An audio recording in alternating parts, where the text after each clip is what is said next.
defeated all kinds of legends, and then from out of nowhere, here comes Triple H with a sledgehammer and an anything goes match, and that's it. The Undertaker's beaten everybody from Jimmy Snuka to Shawn Michaels at WrestleMania. Some of the wrestlers he's faced at WrestleMania, he's beaten multiple times at the same event. Triple H has done nothing compared to The Undertaker at WrestleMania. He's appeared at WrestleMania, I think, 4 times as champion, and those 2 times out of 4, he has lost the championship to somebody, like Benoit or somebody like that. So I really don't think that Triple H's record at WrestleMania is far more impressive, and the things Triple H has done at WrestleMania is far more impressive than The Undertaker. If you were to look at it from a career standpoint, then yes, maybe Triple H could stand up to The Undertaker's career, but even then, you have to question it. I mean, people who are saying Triple H has a chance of winning and going 1-2 against The Undertaker at WrestleMania is absolutely delusional.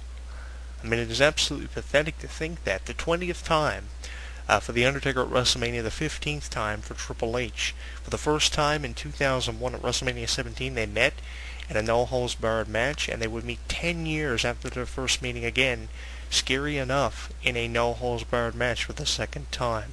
Let's look at the records and break it down, the tail of the tape when it comes to the records here. The Undertaker is 19-0 at WrestleMania, with his last WrestleMania victory when he was 18-0, coming at the hands of Triple H after taking an incredible beating. And I will admit to all of you, there were many times watching that match last year that I found my throat up in my heart, because my heart jumping up my throat, because I really thought that Triple H had it won a lot of the time when he was hitting The Undertaker with over 20 chair shots or something like that.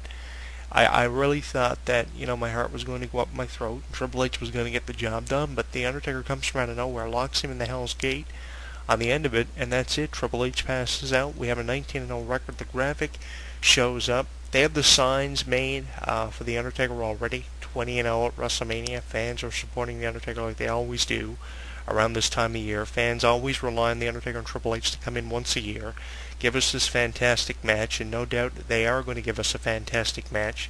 The records at WrestleMania are impressive. The Hell in a Cell match records are impressive. I think they have been in a total of 9 matches when it comes to Hell in a Cell matches The Undertaker and Triple H have. I didn't mark that statistic down. But looking at the records, starting with The Undertaker's record, defeating everyone from Kane to Randy Orton at WrestleMania, 19-0 at WrestleMania is where he stands with WrestleMania victories. The only one to come close to mounting that many WrestleMania victories, I think, was either Edge or Hulk Hogan, 2 former tag team champions in WWE. Now let's take a look at Triple H's record. This is an interesting record. Triple H has won. I will tell you this. He has won more times at WrestleMania than he's lost. And you would think that because he has so much power within the company. And being the COO, he definitely has a lot of say in who's going to win this match at WrestleMania. But when it comes to The Undertaker's record at WrestleMania, I don't think the only one who has any say is The Undertaker himself, probably. But let's take a look at Triple H's record at WrestleMania. He is 8-6 from what I can tell at WrestleMania. 4 times at WrestleMania he's defended the championship, and twice at WrestleMania I think he's lost it to Batista and Chris Benoit, the opponents he lost it to, competing in an incredible triple threat match in 2004 and losing it the year after to Batista. So the records of Triple H at WrestleMania, 8-6, while The Undertaker stands at 19-0. The Undertaker's never lost at WrestleMania. Triple H has lost a total of 6 times. 2 of those times at WrestleMania have been to The Undertaker in no-holds-barred matches. So that's interesting. Triple H's record is nowhere near The Undertaker's record, so why does Triple H deserve to win? Again, a good point. 8-6 for Triple H, and The Undertaker is 19-0. I want you to keep those numbers in your head. There have been a combined total of 33 matches between the two of them, facing different opponents. 32 of those times have been against one another. This will be the 3rd time they have met at WrestleMania, but they have competed a total of 33 times in individual matches at WrestleMania. That is impressive. 33 times. That is an amazing number to say. Can you imagine 33 matches these two have combined statistically? And they have held over 18 championships. That's 2 championships ahead of Ric Flair's record of 16. I mean, this is unbelievable just looking at this. 33 times they have competed at WrestleMania. Two of those times were against one another. For the first time they met in 2001 at WrestleMania 17 in a no-holds-barred match. In 10 years to that day, they would meet again in their second meeting in their second no-holds-barred match. You would think then Triple H would beat The Undertaker, but he didn't. If he was going to beat him, wouldn't it have been better for The Undertaker to lose the 10th year after their first no-holds-barred match at a WrestleMania? I mean, statistically speaking, WWE have booked this match so terribly. It is unbelievable, which leads me to believe The Undertaker does not deserve to lose in the way that people are saying. I mean, you think statistically they would have done it last year, this being the 10th anniversary and all. The first no-holds-barred match, which happened at WrestleMania 17, it makes more sense to have it happen that way, doesn't it? I mean, that's terrible. And I actually wrote down here, in the notes, 10 years to that day, they had a no-holds-barred match. That was the next statistic I was going to throw out. So they probably should have done it last year, but they didn't. Triple H has never competed at WrestleMania inside Hell in a Cell. That is something that you need to take into consideration and put in perspective. The Undertaker has competed at WrestleMania inside Hell in a Cell. It was against the Big Boss Man at WrestleMania 15 in 1999. That same year, The Rock and Stone Cold Steve Austin met for the first time at a WrestleMania, and Stone Cold Steve Austin whooped The Rock's ass, like he all made us remember a few weeks ago during a pre-taped promo for the John Cena Rock match this year. 1999 was when they had their when The Undertaker competed in this match, and he actually hung the Big Boss Man from the top of the cell, inside the cell. He hung him basically on the side of the cell, but it was amazing seeing that match. The Undertaker won that match, by the way. He competed in his first Hell in a Cell match at WrestleMania in 1999. Triple H has never competed inside a Hell in a Cell at a WrestleMania. So The Undertaker knows the pressure that goes with competing not only at WrestleMania, but competing inside Hell in a Cell at WrestleMania. That was when he was the Ministry Undertaker back in 1999. That was a long time ago. I can remember seeing that match, and I was only young. I was probably only about 11 or 12 when I saw that match. The Big Boss Man was an incredible performer, and someone The Undertaker puts over to this day as being one of the most phenomenal individuals and professional wrestlers he ever stepped foot inside of the ring with. Both men have competed inside Hell in a Cell many times, and both men have lost inside Hell in a Cell. Now, this is something I want you to take into consideration too when you're trying to figure out who's going to win this match. Triple H, I believe, has only lost twice, if that, inside Hell in a Cell. Once in a singles Hell in a Cell match, and once in a six-man Hell in a Cell match in 2000.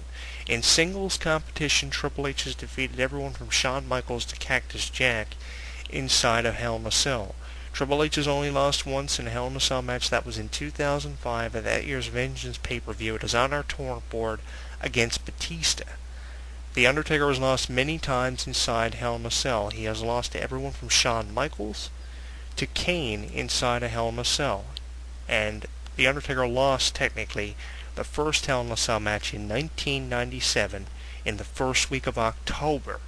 And that marked the debut of Kane. So Triple H has an advantage inside Hell in a Cell. Triple H has a lot of experience inside Hell in a Cell. They have competed a total of 9 times combined together inside Hell in a Cell against different opponents.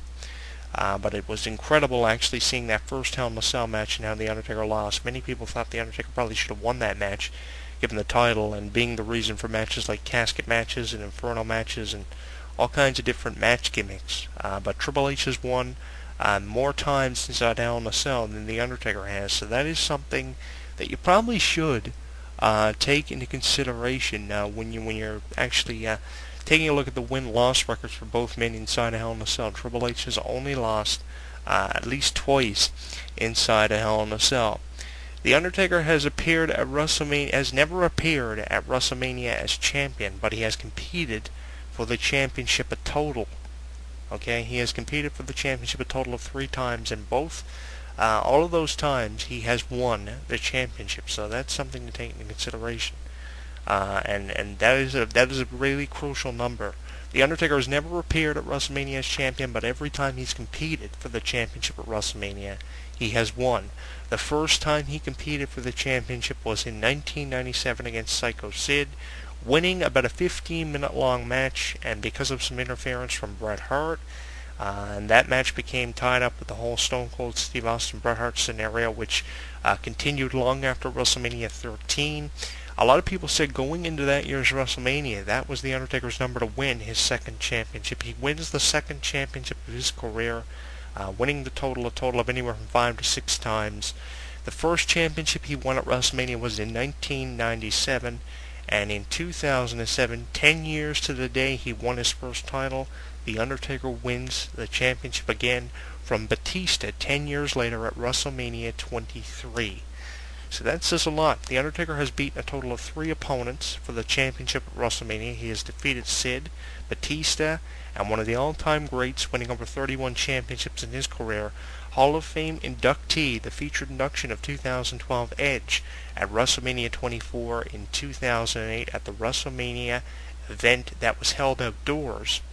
And that was incredible. That The Undertaker won back-to-back championships at WrestleMania 23 and 1 year later at WrestleMania 24, winning his 3rd championship at a WrestleMania. So that's incredible.